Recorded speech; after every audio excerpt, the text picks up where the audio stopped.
เนื่องจากวันนี้มีพายุใต้ฝุ่นจึงไม่สามารถเห็นท้องฟ้าได้ฮะอะไรเนี่ยถูกฉีกจากไหนแล้วนั่นข่าวด่วนได้เกิดเหตุการณ์แผ่นดินไหวกระทันหันในบริเวณใกล้เคียงระดับตอนนี้ยังไม่ได้ส่งผลกระทบต่อชีวิตประจำวันมาก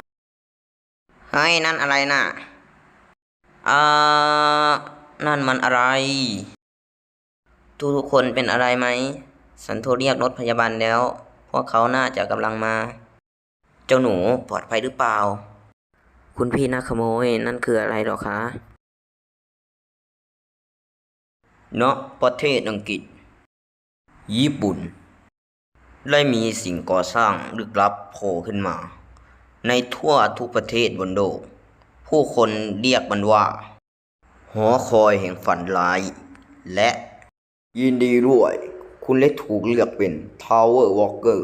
เพื่อช่วยโลกใบนี้คุณต้องการที่จะตอบรับการอัญเชิญหรือไม่ Tower Walker งั้นหรอคนที่ตอบรับการอัญเชิญก็จะถูกย้ายไปที่สนามรบแล้วก็ได้รับพรที่เรียกว่าหน้าต่างระบบทุกอย่างเป็นเสมือนกับเกมไอเทมสกิลที่สามารถเอามาใช้ได้ Tower Impact ได้ทำให้หอคอยโผล่ขึ้นมาทั่วทุกมุมโลกนี่มันหอคอยอะไรกันจิโอนั่นมันอะไรนะนั่นมันอะไรนะมนุษย์หรอเฮ้ยมันอันตรายนะใครก็ได้โทร119ให้ทีเลยเกิดภัยพิบัติครั้งใหญ่ที่มอนเตอร์หลั่งไหลออกมาจากหอคอยสู่บนพื้นโลก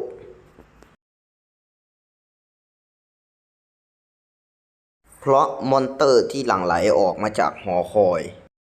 ทำให้โลกเกือบทั้งใบถูกทำลายคนที่อยู่ในหอคอยทำได้เพียงแค่ยืนดูเท่านั้นทาวเวอร์วอล์กเกอร์เพื่อช่วยโลกใบนี้ทุกคนเราไปปีนหอคอยกันใช่เราสามารถช่วยโลกใบนี้ได้ไปกันในเมื่อเราอยู่ที่นี่แล้วงั้นเราไปลองดูถ้าเราเคลียร์หอคอยสำเร็จฉันมั่นใจว่าฝันร้ายครั้งนี้จะต้องจบลงแน่ๆที่มีพลังวิเศษหรือมีคุณสมบัติคือความหวังสุดท้ายของมนุษยชาติวอล์กเกอร์ที่เริ่มลงเหรียญหอคอยก็เพื่อหยุดการรุกรานของมนุษยชาติจริงจังปะเนี่ยทางตันอย่างนั้นเหรอเกิดปัญหาอะไรแล้วทำไมเราไม่ลองทำลายมันดูนะ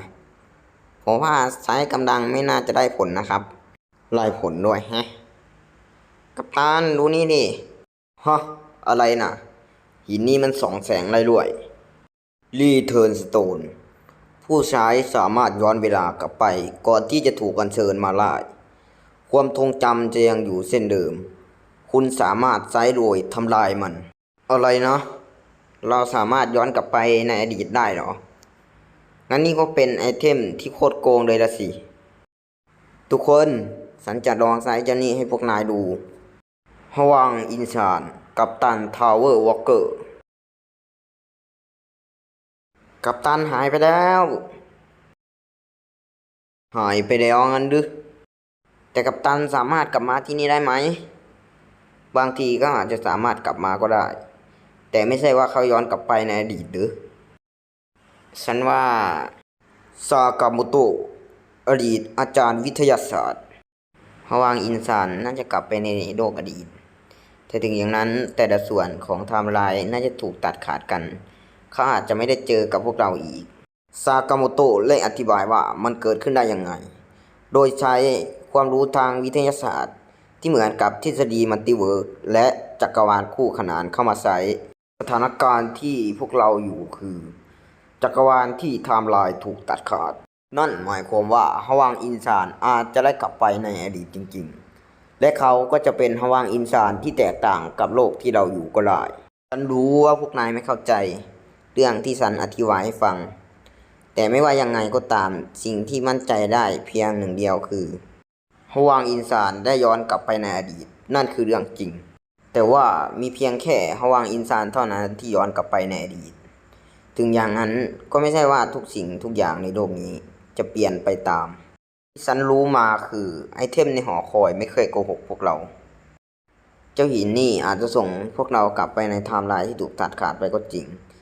แน่นอนว่านี่แค่คาดเดาเพราะเราไม่สามารถรู้ได้เลยว่า พวกเราทุกคนจะถูกส่งไปในไทม์ไลน์ที่ถูกตัดขาดเดียวกันหรือเปล่า ไอเทมที่มาจากหอคอยนี้มันอยู่เหนือกว่าสิ่งที่มนุษย์จะเข้าใจได้ ในเวลาเดียวกันนั้น ในอีกโลกก็ได้เกิด Tower Impact อีกครั้ง ก่อนที่มนุษย์เกือบทั้งหมดบนโลกจะถูกทำลายวอล์กเกอร์ทั้งหมดจะต้องตัดสินใจอีกครั้ง เขาจะใช้ดีเทิร์นกลับไปในอดีต หรือพวกเขาจะลงหอคอยต่อไปและก็ตายลงช่วยฉันด้วยจบแล้วและไม่มีความหวังอีกต่อไป เว้นทลายแล้วมันก็กลายมาเป็นแบบนี้ฉันขอโทษแต่ความหวังมันไม่เหลืออีกแล้ว นายเป็นอะไรไหมโอ้เจ้าพวกนั้นหนีไปอีกแล้วเหรอขอบคุณนะที่ยื้อไว้จนถึงที่สุด